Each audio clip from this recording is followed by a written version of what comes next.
금융당국이 핀테크 활성화 정책을 1월에 발표를 했죠. 앞으로도 계속 관련 내용이 구체화가 된다면 조금씩 바뀌면서 발표가 계속 될 겁니다. 금융위가 3년간 40조를 혁신기업에 지원하겠다. 혁신기업 1000곳을 선정해서 투자하겠다. 유니콘 기업을 30곳 정도는 만들어내겠다. 이런 발표를 또 2월 17일에 발표를 했습니다. 오는 3월에는 관련 펀드까지 조성한다고 합니다. 정책이 있고 돈이 있고 펀드가 있다. 투자자라면 이제 반드시 알아야 하는 그런 필수 산업. 오늘은 이 부분에 관해서 10분만 투자해서 한번 살펴보도록 하겠습니다.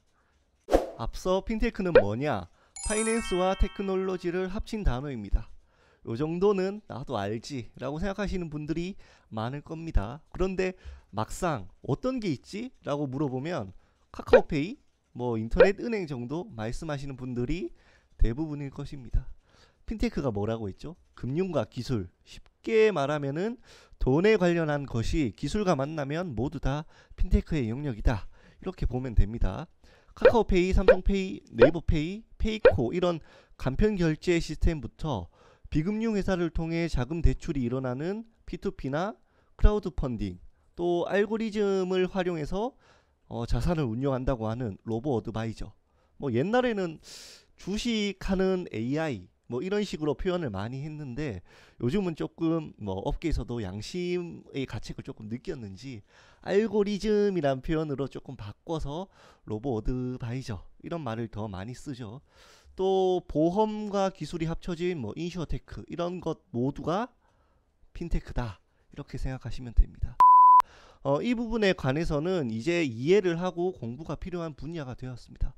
기존에 없던 산업, 새로운 먹거리, 또 일자리 창출 이런 단어가 붙는 산업에는 항상 지금의 토스 이런 기업 같은 유니콘 기업이 태어나고 있죠. 숨은 비상장 기업, 투자기회 역시 많아질 수가 있습니다. 또 편리한 결제 시스템이 고객 접점을 확보하기 시작하면서 산업에 영향을 오히려 반대로 끼치고 있습니다. 예를 들면은 삼성페이 때문에 갤럭시를 산다. 이런 사람이 실제로 생기고 카카오페이가 이번에 카카오페이 증권을 출범한다고 하죠. 본격적으로 2020년 핀테크 정책 설명회에서 나온 내용을 한번 살펴보도록 하겠습니다. 내용을 제가 일일이 다 살펴보겠다 하면 요즘 바로 뒤로 가기 누르는 시대 아닙니까? 그래서 중요한 내용을 정리해서 말씀드리도록 하겠습니다. 내용이 많기 때문에 나는 굳이 일일이 확인하고 싶다 이런 투자자분들은 일시정지하시고 읽어보시면 됩니다.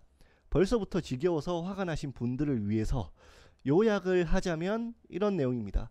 금융당국이 이렇게 말을 하는 거죠. 핀테크를 키워서 글로벌 기업 몇 개를 가지고 싶은데 이번에 내가 규제 완화도 하고 향후 3년 이내에 1000개 기업까지 내가 밀어준다. 일단 몇백억 써보고 3년 동안 기분 좋으면 40조까지도 쏘겠다. 이런 내용입니다. 우선 금융감독원의 발표 내용을 보겠습니다. 핀테크 정책은 전반적으로 봤을 때 활용이냐 보호냐 관점으로 볼 수가 있습니다. 금감원은 조직의 특성상 내가 지켜보고 있다. 이런 보호의 내용으로 주로 발표를 했습니다. 작년부터 금융업이 핀테크업으로 진출을 가속화하고 있고 소비자 편의 중심으로 시장이 빠르게 개편하다 보니까 이에 따른 보안 리스크나 신뢰 저하, 또 경쟁이 치열해지면서 발생하고 있는 과도한 마케팅 문제, 또 요즘 라임 사태 같은 불안전 판매도 상당히 많이 문제가 되고 있죠. 이런 것들을 예방하겠다 이런 의지를 보였다고 보면 됩니다. 그리고 금융당국이 실시하는 핀테크 부분에 대해서 효율적인 감독과 사후관리를 하겠다 이런 식으로 이해를 하시면 됩니다. 감독 방안에서 특징이 상당히 많이 재밌습니다. 보호의 관점에서 정책 방향을 잡으면 누가 주된 감독 대상이겠습니까? 바로 사업자겠죠. 그런데 실태점검 체크리스트를 배포할 테니 자율검사 시에 활용을 해라. 이 말이 내가 검사하기보다는 자율적으로 하라 이런 내용이죠. 예방을 위해 현장 점검을 하겠다고 하는데 규제보다는 컨설팅 관점에서 접근하겠다고 하는 겁니다. 이 말도 가만히 보면은 현장 점검을 해서 너 이거 뭐야? 규제가 아니고 말로 하겠다, 이 내용입니다. 그래도 미흡한 게 있으면 2차례 자율적으로 기회를 준다고 합니다. 자율 시정조차도 미흡할 경우에는 필요 최소한의 범위에서 우리 업자님들 열일하시는데 최대한 방해되지 않게끔 검사하겠습니다 라고 합니다. 여기까지 금감원 정책을 살펴보면 보호라는 게 소비자 보호가 아니고 사업자를 보호, 활용과 보호의 관점은 같이 가기가 쉽지 않기 때문에 정책이 활용에 포커스를 맞췄다라고 생각을 하고 넘어가도록 하겠습니다. 금융위의 발표 내용을 살펴보도록 하겠습니다. 활용의 관점에서 봐야 할 포인트는 금융위의 정책 방향에 있다고 볼 수가 있습니다.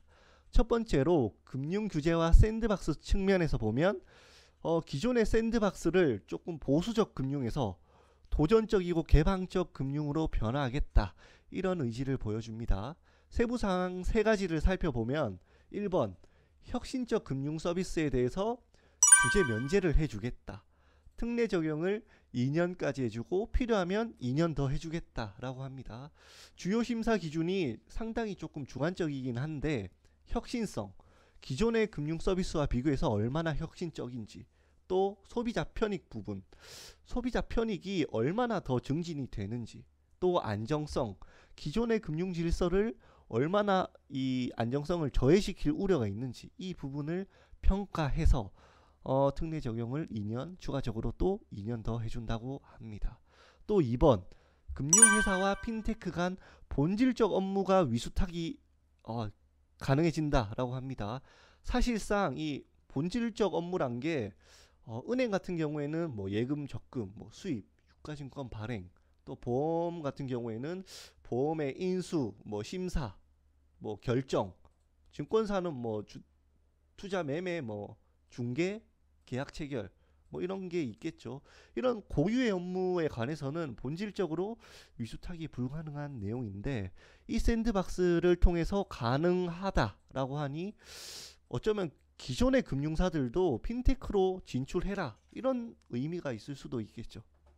그리고 3번 규제를 신속히 확인해 주겠다고 합니다.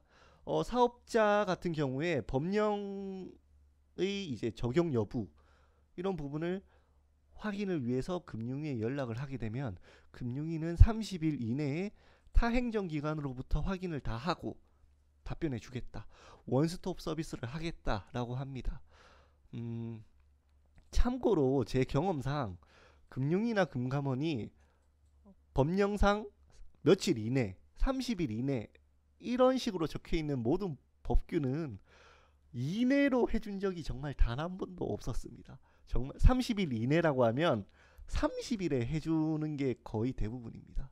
뭐 이렇게 생각을 해보면 30일 이내에 신속 확인해 주겠다, 30일에 해주겠다라고 하면 사실 신속 확인인가?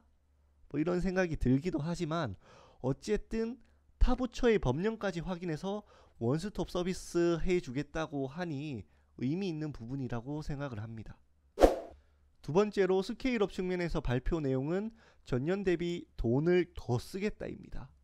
여기서 알아야 할 중요한 포인트는 한국핀테크지원센터입니다.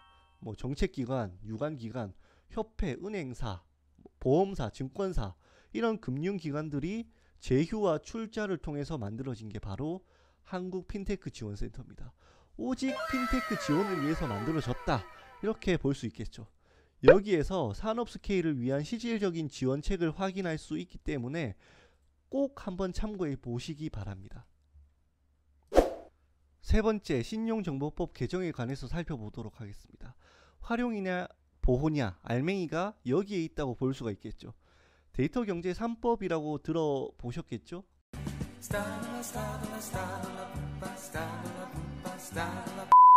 이 중에 2월 20일 위원회에서 신용정보 개정법에 관해서 설명을 했습니다. 법안의 주요 핵심 내용은 가와 다 내용이 있습니다. 가, 빅데이터 이용의 법적 근거를 마련하는 것입니다. 정보는 크게 개인정보, 익명정보, 가명정보 3가지로 구분을 하는데 개인정보는 당연히 구체적인 동의가 있어야 사용이 가능하고, 익명정보는 개인정보가 아니기 때문에 제한 없이 사용이 가능한 게 바로 익명정보입니다. 여기서 가명정보를 이해하는 게 정말 핵심 포인트인데, 가명정보는 추가 정보 사용 없이는 특정 개인을 알아볼 수 없게 조치한 정보입니다. 쉽게 말해서 애매한 정보라고 생각하면 될 것 같아요.